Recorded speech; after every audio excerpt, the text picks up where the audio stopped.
करमाळ्यातील भोंदू मनोहर भोसले विरोधात लैंगिक अत्याचाराचा गुन्हा। घोटी या ठिकाणी आश्रमात महिलेवर लैंगिक अत्याचार केल्याची तक्रार। यापूर्वी भोसलेवर फसवणुकीचे 4 गुन्हे।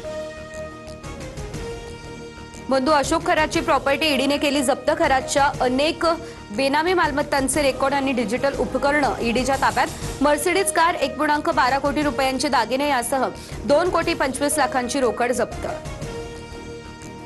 राज्यभरात मान्सूनपूर्व पावसाच्या सरी। छत्रपती संभाजीनगरमध्ये वर्धा, लातूर, अमरावती, धाराशिव, आष्टीमध्ये वादळी वाऱ्यासह जोरदार पाऊस कोसळला। शेती पिकांचं मोठ्या प्रमाणात नुकसान।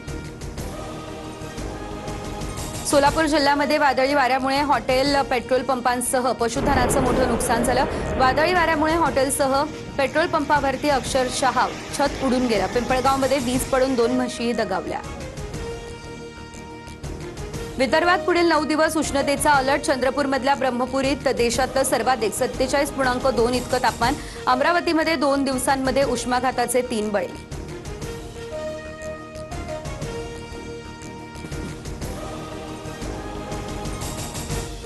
राष्ट्रपती द्रौपदी मुर्मू यांच्या हस्ते राष्ट्रपती भवनात पद्म पुरस्कारांचं वितरण करण्यात आलं। दिवंगत अभिनेते धर्मेंद्र, भगतसिंह कोश्यारी, गायिका अलका याज्ञिक यांचा पद्म पुरस्कारानं सन्मान, तर राज्याचे तमाशा कलावंत रघुवीर खेडकर यांना पद्मश्री पुरस्कार प्रदान।